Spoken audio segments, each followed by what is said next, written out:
If you've ever noticed your mood shifts every time you check your analytics, you feel a rush, almost a high when the numbers are up, and then anxious, discouraged, or even a little panicked when they're down. That's not a healthy relationship with your numbers. But it doesn't mean something's wrong with you. What's actually happening is your brain is using analytics as both a reward signal and a threat signal at the same time. So every time you open up your YouTube studio, you're stepping back into a loop, either chasing a high or triggering a stress response. And once that loop is wired in, checking stops feeling like a choice. It starts feeling like a compulsion. If you don't understand what's driving it, you'll keep repeating it no matter how hard you try to stop. So let's talk about what's actually driving it, and more importantly, how to break it. Most creators who recognize this pattern assume it's a willpower issue. They tell themselves they just need more discipline. They set rules like, I'll only check once a week, and then break them that same day. And when that happens, they take it as a personal failure. But here's what that misses. Discipline can override a habit, but it cannot override a nervous system response. Those are two completely different things. And that distinction changes everything about how you address this. Because what's actually running this pattern isn't a bad habit. It's something far more automatic. And once you see what it is, the whole thing starts to make sense. This is what I call the analytics loop. It starts with a trigger, which can be external or internal. External might look like you get a notification, someone mentions your video, you open your laptop. Internal would be a thought pops into your head out of nowhere. How is my video doing? It might come mid-morning or right after you publish, or when you're in the middle of something completely unrelated. Either way, something activates your nervous system, and that activation is stage 2. Your body registers uncertainty as a low-grade threat, and that threat state produces stage 3, the emotion, anxiety, anticipation, the need to know, and once that feeling is present, stage 4 is almost automatic, behavior. You check, you open the app, because checking feels like it will resolve the discomfort. Then comes the outcome. And this is where the loop locks in. Either the numbers are up and you feel relief, maybe even a hit of validation, and this functions as a reward. Or your numbers are down or flat, and your brain perceives it as a threat, which creates pressure. Either way, your brain learns that checking your analytics produces an outcome. Your subconscious files that information away. Next time uncertainty shows up, check again. And the next time it does, the urge comes back even stronger. This is why telling yourself to stop doesn't work. The loop isn't running on logic, it's running on conditioning. Your nervous system has learned that checking is how you manage uncertainty, and it won't unlearn that through willpower alone. But there's another layer here that makes the loop even harder to break. There's a name for what keeps this spinning. It's called variable reinforcement, the same mechanism that makes slot machines so hard to walk away from. When a reward is unpredictable, the brain doesn't stop pursuing it. It pursues it harder.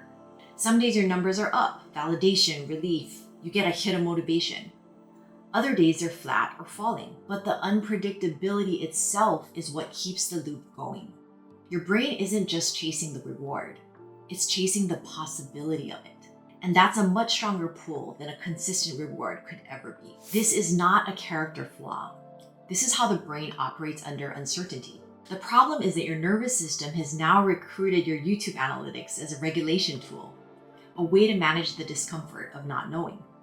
And once that's happening, stepping out of the loop takes more than intention, which is exactly why the standard advice doesn't work. Just check less, set a schedule. You probably tried all of that. The issue isn't the behavior on the surface, it's what's driving the behavior underneath. And that's where this next part matters. Most approaches fail because they target the behavior without touching what's underneath.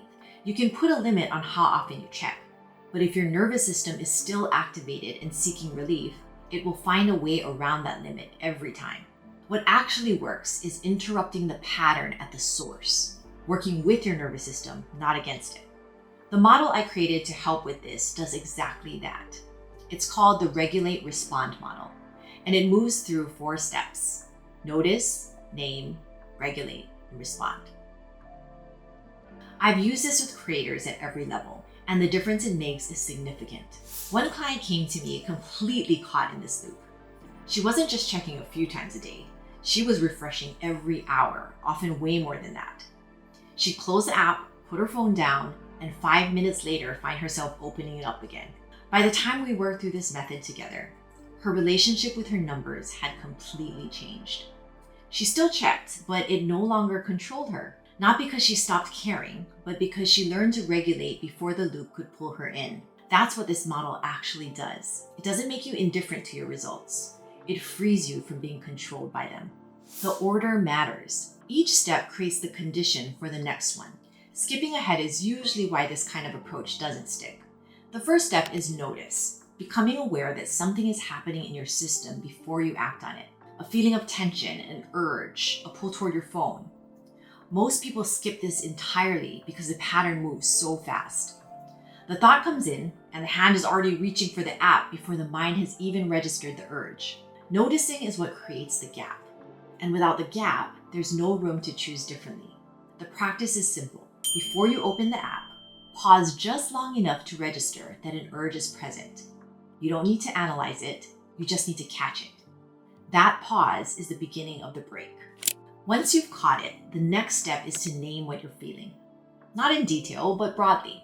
Do I feel anxious, pressured, frustrated, disappointed? Something as simple as, I'm noticing that I feel frustrated right now.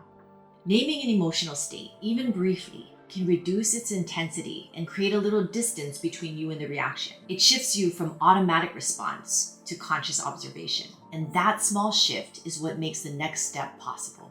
Naming the emotion creates space. The regulate stage is where you use it. The goal here isn't to eliminate what you're feeling. It's to reduce the emotional intensity enough to think clearly and choose deliberately, rather than act from stress or urgency. Now, everyone's system is a little different, so part of this is figuring out what works for you. But here are the 3 tools I come back to again and again. They're fast, free, and available no matter where you are or what's happening. If you're dealing with physical activation, things like restlessness, tension, wound up energy, movement works best. You can shake out your arms, roll your shoulders, take a short walk, or even get up and dance. Physical activation responds well to movement because it discharges the energy. If you need to feel more grounded and present, try the 3-2-1 method. All you do is pause and name 3 things you can see, 2 you can hear, and 1 you can feel. What this does is it pulls your attention back to the present moment, away from the story your nervous system is running about your channel. And if you want to directly shift your internal state, controlled breathing has some of the strongest research behind it for nervous system regulation. The key with breathing is that the exhale has to be longer than the inhale. That longer exhale is what signals your parasympathetic nervous system to calm down. It's basically telling your body, there's no threat here. A good one to try is 4-8 breathing. You inhale for 4 seconds, exhale for 8 seconds, and then just repeat that for about 1 to 2 minutes. It's simple, but it works. The numbers on your screen are not an emergency, and your body can learn to register that. Personally, I use all 3 in that order: movement, grounding, then breathing. That's the ninja move. If you're feeling really dysregulated, layering them gives you a much better result than just picking one. Once your system has settled, even a little, you're ready for the step most people never reach. Respond. This is where you choose what comes next. Not react, choose. The action should be immediate, something you can do right now, small enough that it doesn't feel overwhelming, and aligned, consistent with how the most grounded version of you would move through this moment. A question you can ask yourself is, what would the highest version of me do right now? Not the anxious version of me, the version that trusts the process and knows what matters. That question produces a different decision. Applied to the analytics loop, it might sound something like this. I noticed the urge, I named it as anxiety, I took 2 minutes to breathe, and now, instead of checking, I'm going to finish the section I was editing. Simple, but that's a fundamentally different relationship to the pattern. And it's one you can build, one catch at a time. Try this regulate respond method the next time your urge to check your analytics comes up. And if you catch yourself before opening the app, drop broke the loop in the comments. Think about the last time the pull to check your analytics hit hard. What was actually going on underneath it? What were you hoping to find or hoping to avoid?